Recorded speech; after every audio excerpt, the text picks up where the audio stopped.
Hola y bienvenidos a una nueva clase, en este caso complementando las clases de teorías de programación en C. Y lo que vamos a ver hoy es, dentro de esta introducción que estamos viendo al lenguaje de programación C, vamos a empezar a ver algunos detalles técnicos un poco más en profundidad, y vamos a arrancar con lo que son los tipos de datos, ¿sí? Dentro de las prácticas y mismo en la teoría algo empezamos a ver de esto, pero ahora vamos a verlo un poquito más en detalle. Vamos a empezar a hablar de los tipos de datos que tenemos disponibles en C. Y acá el primero que vemos es el tipo de datos int, ¿sí? Y fíjense que abajo hicimos una gráfica como para que ustedes tengan una idea del rango, ¿sí?, de números que nosotros podemos representar con ese int. El tipo de datos int es básicamente para declarar variables de tipo numérica y que van a ser enteras, es decir, no vamos a tener posibilidad de utilizar parte decimal en los números int, son números enteros.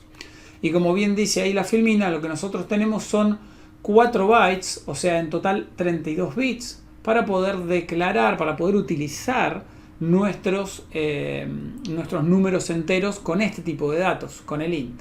Estamos limitados a esa cantidad.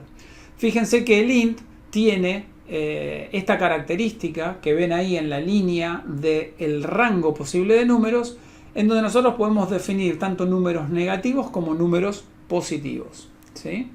En el centro tenemos al 0 y fíjense cuáles son los extremos, que son los máximos. Es el número extremo que tenemos superior es 2 a la 31 menos 1. Eso es básicamente menos 1 unidad porque estamos también iniciando desde el 0.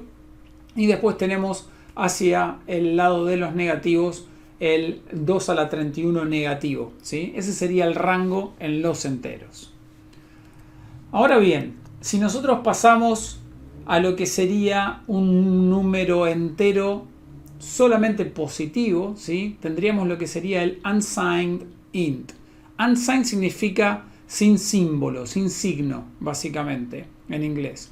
Y es un calificador. Este no es un nuevo tipo de datos, sino que el tipo de datos sigue siendo int y lo estamos calificando de alguna forma con esta palabra reservada del lenguaje, ¿sí?, que la ponemos antes, unsigned. Y efectivamente lo que hace esto es duplicar el rango de números que nosotros podemos trabajar en forma positiva, pero lo que hace es justamente deja fuera todos los negativos. Fíjense que si vamos a ver la línea de rango de números posibles, ¿sí?, ahora estamos con el 2 a la 32, ¿sí? Duplicamos la cantidad de números que podemos representar de manera positiva, pero estamos el último número, el mínimo número que podemos representar, el inicio de nuestro rango, sería el 0. En forma ocasional o por ahí más seguido que ocasionalmente nosotros podemos llegar a utilizar este tipo de números si realmente no nos importa tener un soporte para números negativos, ¿sí? Pasando a otro tipo de datos ya fuera de los números, vamos a ver ahora lo que es el tipo de datos char, ¿sí? Y es básicamente un tipo de datos que nos permite almacenar una sola letra, ¿sí? Es para caracteres individuales. ¿Cuánto ocupa un char? Bueno, ocupa 1 byte de memoria. Eso significa que tenemos esos 8 bits para representar los caracteres y el rango numérico en el que se mueve va desde el menos 128 hasta el 127, ¿sí? Estamos utilizando tanto números negativos como números positivos. Y esto básicamente se utiliza, y lo que va a estar utilizando y guardando ahí es el valor binario definido en el código ASCII que vimos también en la clase de teoría. Pero básicamente es un byte u 8 bits en donde vamos a representar caracteres utilizando el código ASCII. Ahora volvemos a los números, ¿sí?, y vemos el tipo de datos float. El tipo de datos float, ¿para qué nos sirve? Bueno, es básicamente para almacenar números, pero ahora sí que tengan una porción de ese número que sean para los números decimales, los que vienen después de la coma, ¿sí? También se conocen como números reales o números de punto flotante, ¿sí? Este tipo de datos va a ocupar 4 bytes, también esto es equivalente a 32 bits, y nosotros no podemos especificar o dejar fijo, no deja fijo qué cantidad de bytes se utiliza para la parte entera o para la parte decimal. Eso va a variar dependiendo del tipo de número que nosotros estamos representando, del número en sí. Lo que sí podemos definir es que va a ser limitado. Ustedes se acuerdan que tanto en la teoría como en algunas de las prácticas estuvimos viendo algunos de los problemas que tenemos en las computadoras, incluso las más modernas y las que tienen la mayor capacidad posible, ya que siempre es finito la cantidad de números y de precisión, en este caso, porque estamos hablando de decimales, la cantidad de precisión que nosotros podemos representar. De esta forma el float va a utilizar 32 bits para manejar los números y para representar la precisión, la cantidad de decimales que tenemos en el número que estamos manejando, en esa variable que estemos manejando del tipo float. Ahora bien, el tipo de datos double. ¿El tipo de datos double qué es? Básicamente el doble de un float. Justamente. Es exactamente lo mismo porque nos permite representar números decimales, números enteros de punto flotante, números reales, pero ocupan 8 bytes de memoria, 64 bits. Ya tenemos el doble de bits, ¿sí? En este caso, que lo que teníamos con un float. Entonces ahí ya nos dejamos de quedar tan cortos y en muchas de las aplicaciones donde el float empieza a tener algún tipo de problema de precisión, podemos utilizar un double que nos permite ser muchísimo más precisos. Igualmente, si nosotros llegamos al extremo de utilizar esos 64 bits, va a haber casos en donde también vamos a tener esa imprecisión de punto flotante, con lo cual tenerlo en cuenta, pero realmente vamos a estar duplicando la capacidad de un float. Así que es importante conocer que con esto podemos mejorar y duplicar la capacidad que teníamos antes en un float.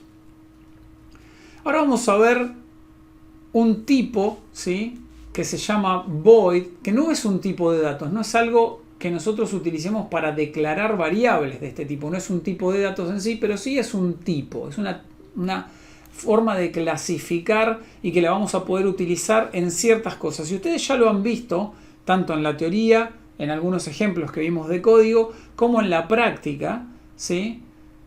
¿Para qué estamos utilizando este nombre void? No es una sentencia, este tipo void, ¿sí? Las funciones, recuerdan que pueden tener valores de retorno, ¿sí? O también pueden tener parámetros de entrada. Cuando nosotros trabajamos tanto con las variables de retorno como los parámetros de entrada, tenemos que definir de una función, tenemos que definir de qué tipo son. Pero hay casos especiales en los cuales nuestras funciones no van a retornar nada.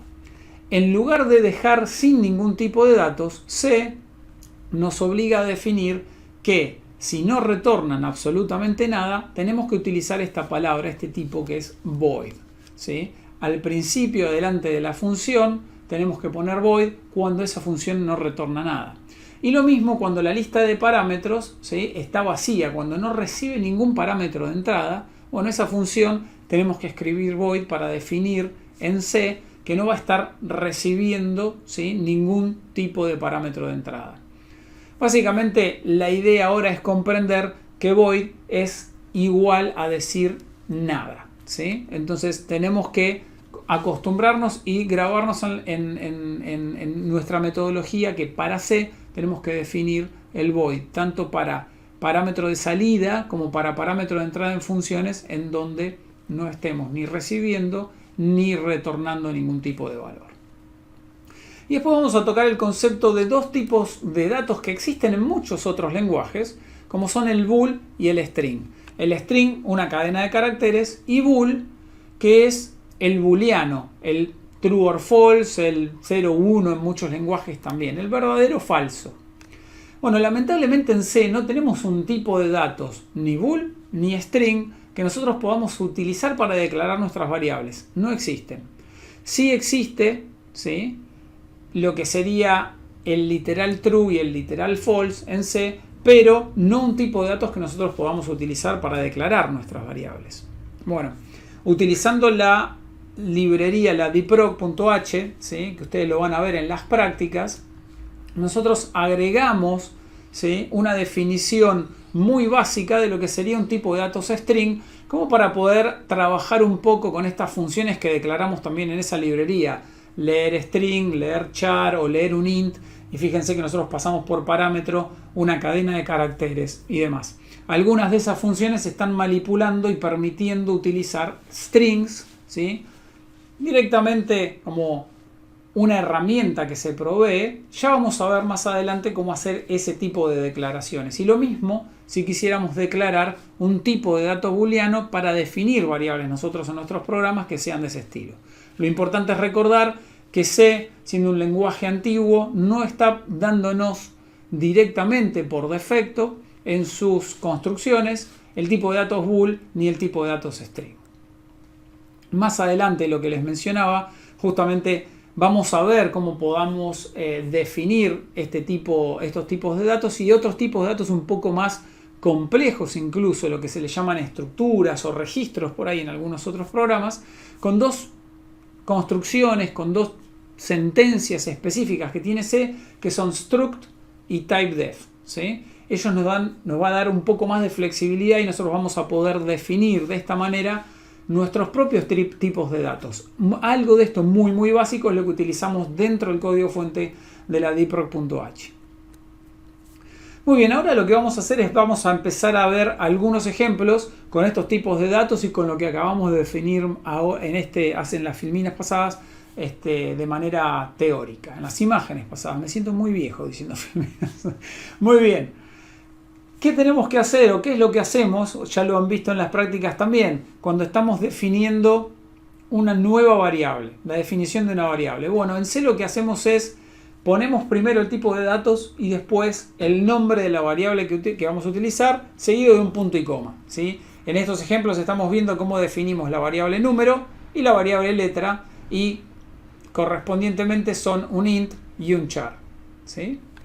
Fíjense que tenemos otra alternativa en la cual nosotros podríamos declarar más de una variable, ¿sí? Del mismo tipo, reutilizando, como por decir, el mismo renglón o el mismo tipo, ¿sí? De sentencia, todo en uno. Fíjense, ahí declaramos dos variables en el ejemplo que sigue, ancho y alto, de tipo entero, y en char definimos letra y operador, por ejemplo, ¿sí? La práctica más recomendable es declarar las variables, ¿sí? En el lugar donde las necesitamos.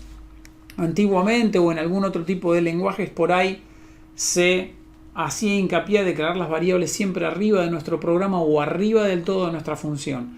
La realidad es que no es necesario y a veces es más fácil de entender un programa cuando la declaración de la variable está en el lugar en donde nosotros la comenzamos a utilizar. ¿Por qué? Porque por ahí, si el programa es largo o una función utiliza una gran cantidad de variables, definirlas todas inicialmente con su inicialización, que ahora vamos a ver cómo se hace, cuando realmente la vamos a estar utilizando muchas líneas por debajo, a veces por ahí confunde. Y es preferible empezar a declarar las variables solo en el momento que son necesarias y en donde las vamos a utilizar.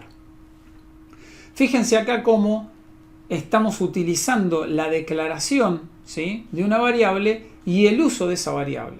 Cuando utilizamos la variable después en nuestro código, ya no tenemos más la necesidad de definir el tipo, ¿sí? El tipo se define solamente en esto mismo, lo que llamamos la declaración de la variable, la definición de la variable. Luego, cuando la utilizamos, por ejemplo, en una asignación, como se ve en estos primeros ejemplos, directamente utilizamos el nombre de la variable, usamos el igual como operador de asignación y ahí le ponemos un valor correspondiente al tipo de datos en el que estábamos trabajando. Tenemos una forma rápida de declarar y asignar variables al mismo tiempo, que es lo que se conoce como inicialización, que se ven en el ejemplo final, en donde tanto número como letra se está siendo declarada y asignada al mismo tiempo, ¿sí? Con un valor, ¿sí? Ese es el primer valor y a este tipo de forma se le llama inicialización, donde tenemos la declaración y la asignación en una única sentencia. Bueno, muy bien. Con esto resumimos brevemente en un par de minutos lo básico, ¿sí? Que tiene que ver con los tipos de datos. Vimos un poco más de detalle de lo que habíamos visto o lo que pueden llegar a ver más adelante ustedes con las prácticas, ¿sí? Y en el próximo video nos vamos a centrar en definir los operadores básicos que tenemos en C. Bueno, muy bien. Ahora en este video lo que vamos a hablar es un poco de los operadores que tenemos en C. En principio vamos a hablar de operadores aritméticos, ¿sí? Obviamente las instrucciones básicas, las operaciones básicas que nosotros podemos realizar y representar con los distintos símbolos. Podemos sumar, podemos restar, podemos multiplicar y dividir. Obviamente la suma y la resta son más que reconocidas visualmente. Por ahí la multiplicación y la división, para los que no están tan familiarizados con las operaciones en alguna hoja de cálculo o en algún otro tipo de cosa a través de la computadora, bueno, se pueden representar con el asterisco y con la barra, ¿sí? Y ahí en el primer ejemplo lo que estamos viendo son dos operaciones matemáticas donde sumamos, ahí le sumamos 1 y se lo asignamos a el entero x. Fíjense cómo ya en toda una misma línea estamos haciendo una declaración de la variable x con una asignación, eso es una inicialización, y fíjense cómo la inicialización no solo tiene que ser un valor literal, ¿sí? O un único valor, sino que surge de la realización de una operación matemática. En este caso resuelve el compilador primero i más 1 y el resultado de esa operación la va a asignar en x. En el ejemplo que sigue tenemos otra asignación a la variable x que ya estaba definida del renglón anterior. Le vamos a asignar el valor que tiene x en ese momento multiplicado por 5, ¿sí? Y en este caso tenemos un quinto operador adicional que es muy común tenerlo en los distintos lenguajes de programación, como es el operador módulo. Hemos hablado de esto en alguno de los otros videos. Yo lo he llamado módulo o resto. Básicamente nos devuelven justamente el resto de una división. En este caso vemos un ejemplo, 17 módulo 3. ¿Qué es lo que hace esa operación? Bueno, hace 17 dividido 3 y retorna el valor del resto de esa división, ¿sí? Que es el valor 2 en ese caso. Fíjense otra vez en ese ejemplo cómo estamos con la definición y inicialización todo en un mismo renglón. Muy bien. C también nos ofrece formas abreviadas, ¿sí? De realizar asignaciones y aplicarles operadores aritméticos a esas operaciones. Fíjense en este primer ejemplo que tenemos dos sentencias. La primera, a x le asigno el valor que tiene x multiplicado por 5. Eso que habíamos visto en la imagen anterior. Ahora, hay una forma de decir lo mismo que es justamente la que está en el renglón que le sigue. A x se le asigna el valor que tiene x multiplicado por 5, pero fíjense esa sintaxis, qué particular. Usamos el asterisco y un igual, ¿sí? Lo mismo podríamos hacer con cualquier otra de las operaciones matemáticas, con la suma, con la resta, con la división, ¿sí? Entonces, esa es la forma abreviada que nosotros tenemos, ¿sí? Esto solo funciona con los 5 operadores aritméticos que nosotros conocemos, ¿sí? Incluso el módulo se puede utilizar de esta forma para decir el valor que tiene una variable, le aplico una operación matemática y se lo vuelvo a asignar a sí misma. Y después tenemos por último una forma abreviada de realizar incrementos o decrementos, solo con la suma y con la resta, que es este último ejemplo en donde vemos x más más y x menos menos. Básicamente el incremento o el decremento lo que hace es sumar 1 o restar 1, ¿sí? Respectivamente, y la forma de realizarlos a través de esa simbología, de esa sintaxis que es el más más o el menos menos. Esto lo estamos utilizando muy frecuentemente cuando tenemos que incrementar el bucle. Por ejemplo, en un for lo tenemos en el tercer operador dentro de los paréntesis. Si ustedes recuerdan, por lo general hacemos un i más, j más para incrementar el valor de la variable en la que estamos contando la cantidad de ciclos. O en un while también, o en un do while, podríamos hacer esto mismo como una de las últimas operaciones dentro del mismo bloque del while para ir incrementando si es que quisiéramos hacerlo de esa forma. Muy bien, ahora vamos a hablar un poquito de lo que son las expresiones booleanas, ¿sí? Habíamos dicho que nosotros no teníamos un tipo de dato bool, ¿sí? Por defecto dentro de C, pero sí lo que tenemos son los valores true or false, el verdadero o falso. En sí mismos estos sí existen.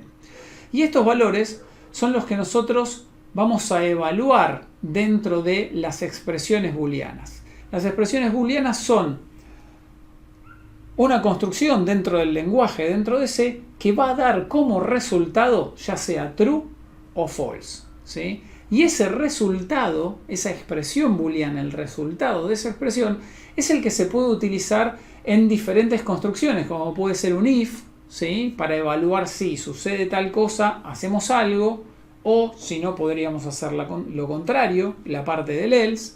También en el while, y también lo utilizamos en bucles como for, en la parte del centro de los tres operadores que tienen dentro del paréntesis. Entonces, de esa forma, nosotros tenemos un control utilizando expresiones booleanas que van a dar como resultado ya sea true o false para controlar hacia dónde nos movemos en el flujo de nuestro programa. Ahora, en C, todo valor, esto es importante también tenerlo en mente, todo valor, ya sea en un carácter, un número y demás, que sea distinto de 0, ¿sí? Va a ser equivalente a true. Y el 0, solo el 0, es equivalente a falso. Entonces podríamos nosotros, por ejemplo, como un truco, estar comparando un número dentro de un lugar donde iría una expresión booleana. ¿Por qué? Porque el número, si es 0, se va a convertir en falso, va a ser interpretado como falso por nuestro lenguaje C, y cualquier otro número va a ser interpretado como verdadero.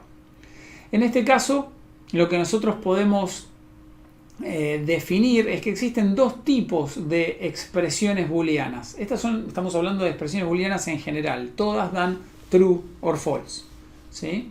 Verdadero o falso. Tenemos por un lado operadores lógicos que nos van a poder definir expresiones lógicas, y después operadores relacionales. No es necesario que se los aprendan de memoria cuáles son cuál, pero básicamente que entiendan que hay dos grandes tipos de expresiones booleanas, por así decirlo. Por un lado tenemos las lógicas y por otro lado tenemos los relacionales, que ahora los vamos a ver. En este caso, lo que estamos viendo es una tabla de verdad. A esto se le denomina una tabla de verdad porque empezamos a ver los operadores lógicos, ¿sí? Y en este caso vemos el operador lógico y, o el AND en inglés. Para C, el operador lógico y se define en la sintaxis como dos ampersand, esos dos símbolos, ¿sí? Que por ahí los reconozcan de lo que es el inicio de un pentagrama. Ese en inglés se llama ampersand, no sé si tiene, no me acuerdo el nombre en castellano, disculpen, pero son esos dos ampersand, esos dos caracteres, funcionan como el operador lógico y. ¿Y qué es lo que hacen? Nosotros vamos a tener dos valores en una expresión y los vamos a unir o los vamos a relacionar entre sí con este operador, el operador y. Entonces vamos a decir, por ejemplo, x, y. Vamos a decir e, y, en este caso por el español. X e y.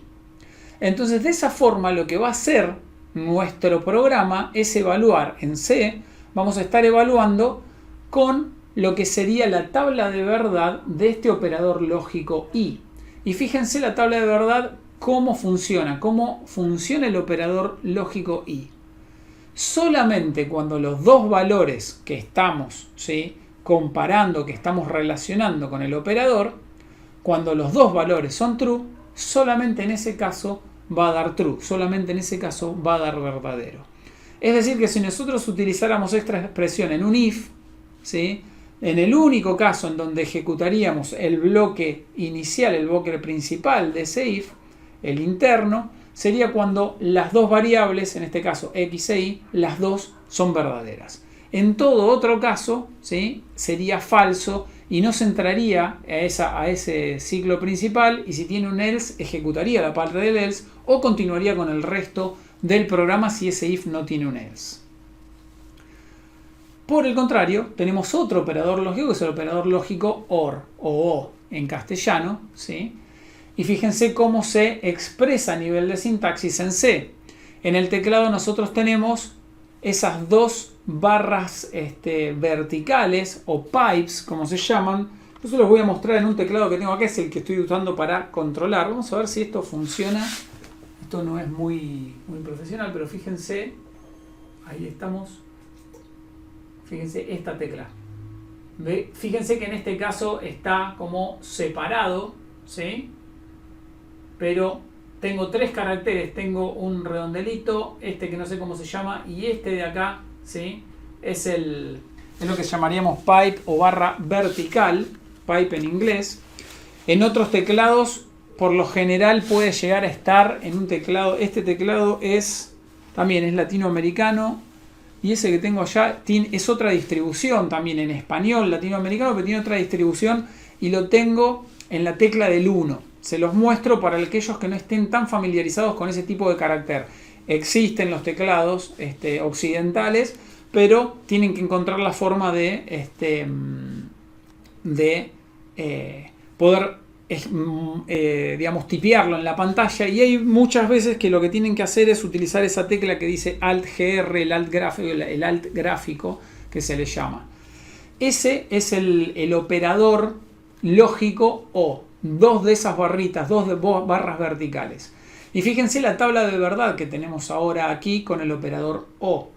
Fíjense que es no lo contrario, pero ahora cualquiera de los dos valores que sea verdadero ya nos va a dar verdadero. Con que uno solo de las variables o de los valores que nosotros estamos relacionando con este operador lógico, cuando cualquiera de ellos es verdadero, directamente nos va a dar verdadero. Y en el único caso en donde va a dar falso es cuando ambos valores que estamos comparando, cuando ambos sean falsos, es cuando da falso este operador.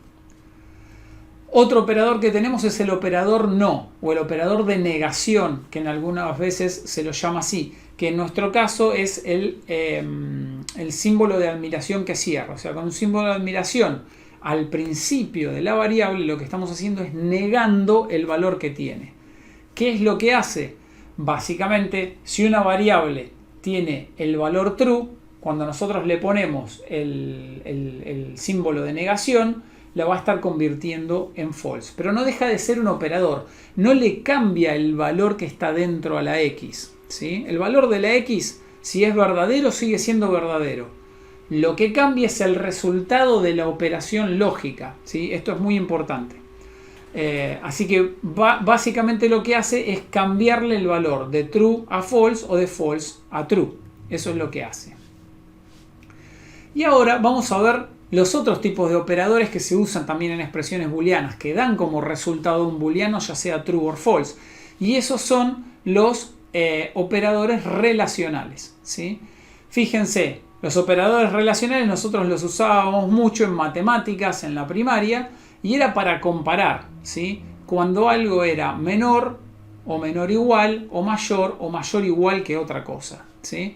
Fíjense acá, no es muy importante, o sea, básicamente con la sintaxis es casi intuitivo.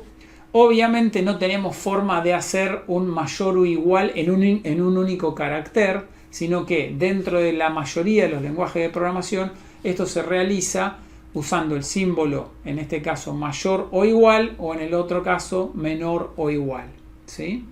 Estos son los operadores relacionales. Entonces el resultado de esta operación relacional también va a ser true or false, ¿sí? Y lo que estamos haciendo es relacionando a ver cuál es mayor o menor o cuál es igual. Ahora vamos a ver el caso del igual. Este es un caso bastante particular en el que lo hemos visto en alguno, o lo vamos a ver en alguna de las prácticas. Y el operador es muy particular porque nosotros tenemos el operador de asignación, que ya es un igual, un único igual, se escribe en nuestro código. Ahora, ¿cómo hacemos para comparar si un valor es igual a otro? ¿Sí? Si pusiéramos un único símbolo igual, estaríamos realizando una asignación.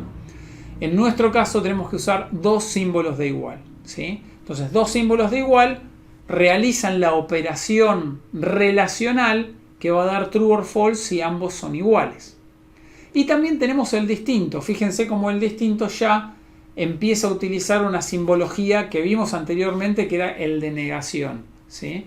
Entonces la combinación de un símbolo de admiración que cierra con un igual está comparando y intentando saber si son distintos. Por un lado preguntamos con dos iguales si es igual, y con el símbolo de admiración que cierre y un igual, estamos preguntando si es distintos.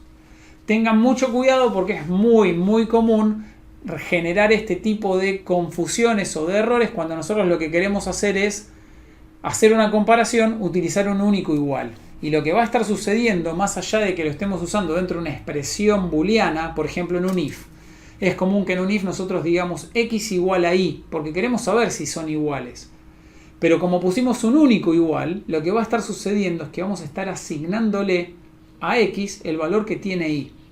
Y si ese valor es cualquier cosa diferente de 0, va a dar true y va a entrar. Entonces fíjense cómo podemos producir un bug, un error en nuestro código muy fácilmente por solo confundirnos y poner un único igual en lugar de 2 cuando lo que queríamos hacer era comparar. En algunos casos puede que quieran hacer exactamente eso, generar la asignación y luego evaluar el valor.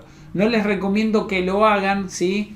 Realmente, sino que lo háganlo explícito si realmente es así, pongan más líneas de código como para no llegar a ese tipo de confusión, ¿sí? Y estar bien acostumbrados a que siempre que estamos evaluando expresiones lógicas de igualdad usamos los dos iguales, entonces se les va a empezar a fijar un poco mejor.